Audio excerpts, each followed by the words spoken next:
Greetings and gratitude to my listeners. Wishing you all a very meaningful life. I am Deepak Taylor coming with a new topic called Emotional Intelligence at Workplace. At the start, let me clarify all the views expressed in this video are purely mine, and there is no intention to undermine anyone directly or indirectly. But I would like to put forward some point of view. I am sure this will set the process of thinking in that direction and help you to be better prepared for future.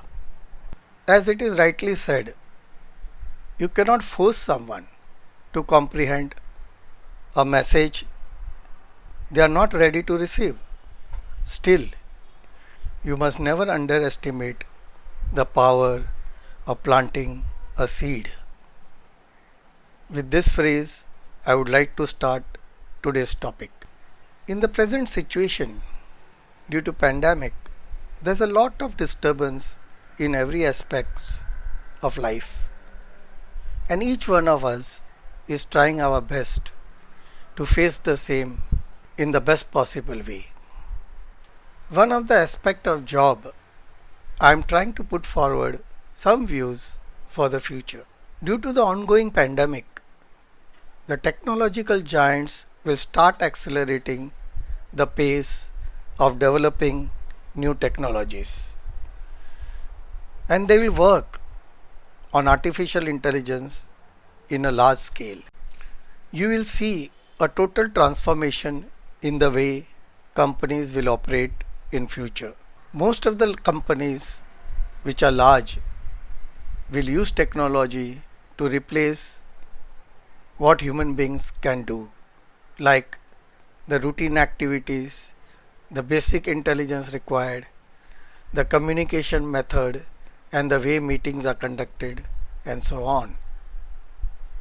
So with too much technology coming into the system, what we as a human being should have, which the technology doesn't have as a cutting edge.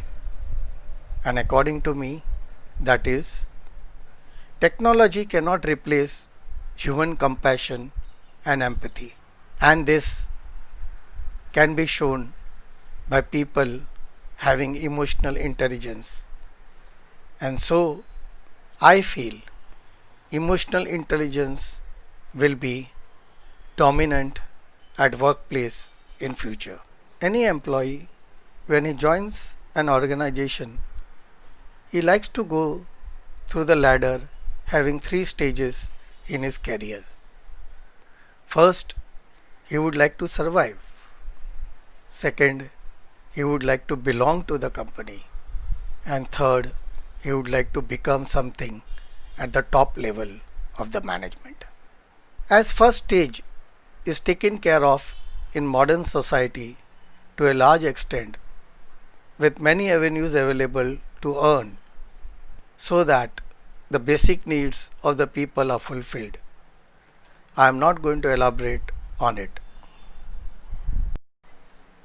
Still, if there is someone who may have a fear of losing job, you can refer my YouTube video with the topic Fear of Losing Job. You must have noticed today most of the employees are in the second stage, that is the stage to belong to the company. And there are very few people at the third stage, which has a very limited space. So let me talk about second stage people, as this stage has the largest percentage of people. You can understand that no company can afford to ignore these people if it wants to progress. So before moving ahead, let me first bring in clarity on one point. Today you will find in most of the company they say we are professionals, And this you'll find many senior level people stating the same. But at the same time, they simultaneously mention that see that you don't be emotional while dealing or working. You have to be firm. I think such type of people have misunderstood the meaning of professionalism, or they have not seen or understood the power of emotions. These are the people who consider people showing emotions as having submissive approach, as someone having sign of weakness, a person with no confidence, and so on. I really feel if there are leaders at the third stage of such companies, these people will find it very difficult to become something in the company. But if there are bosses at the third stage of ladder, then there will not be a sense of belonging among the employees, and they will always look for an opportunity to switch to some other company, which we see in the form of attrition. So talking about second stage people, there is a strong linkage with emotions. You must have seen the power of emotions in your daily life in the form of different behaviors, and every behavior has a linkage to the type of emotions one carries. But do not forget that every emotions has sufficient energy which can be channelized for progressive and inclusive growth. To understand different types of emotions, one has to be emotionally intelligent, which is possible only if a person is emotionally healthy. If any one of you is interested in going into depth of it, you can refer my video called Emotional Health. I would like to mention one more point. In the present working style, it is not possible for any person to isolate his professional and personal life emotions, as some portion of it will always spill over each other. This is because of carrying of work at home or due to working at home, which has become dominant due to pandemic. So companies will find it difficult to ignore emotions of its employees if it wants to progress. You must have also noticed or read in articles that the best place to work companies always give priority to emotions of its employees. They know how to engage with their employees, and hence the employee gets the sense of belonging. In order to engage with employees to develop sense of belonging, the company will need people with emotional intelligence, and this cannot be replaced by any technology, however great you may be in artificial intelligence. Also, one must understand that the sense of belonging cannot come by giving great facilities or physical comforts to its employees. The sense of belonging is a subject of emotions, and hence it has to be dealt with employees with compassion and empathy. You must have seen most of the companies say that we are finding it very difficult to reduce the attrition level. Why is this happening? Because those people have not got the sense of belonging.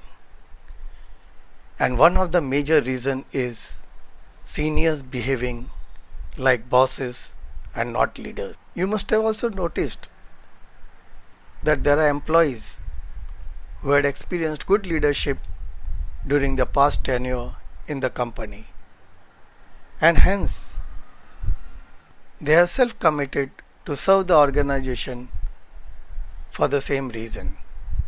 But They are also not treated properly by seniors with bosses like behavior, and they feel that as they have no alternative, so they are staying with the company. They have never understood the power of employees' emotions and hence unable to tap the potentials of such employees. So every organization has to first recognize and see whether people in senior positions and middle level are they behaving like bosses or as leaders. So to conclude, only companies run by leaders and not bosses will understand the importance of emotions in professional management. They will employ people with emotional intelligence for the progress of their company. Emotional intelligence will be the cutting edge over technology in future. So friends, do start right now to develop your emotional health and develop the skill to recognize different emotions by being mindfully observant. You can at least start by recognizing your own emotions, your own behavior. See how they are related. I am guaranteeing you this will have a dual benefit both in your personal and professional life. With this, just making you think something different, I would like to end today's topic with a promise to come back with something new which will make you think differently. Thanking you for your valuable time. Take care, be safe and healthy, both physically and emotionally.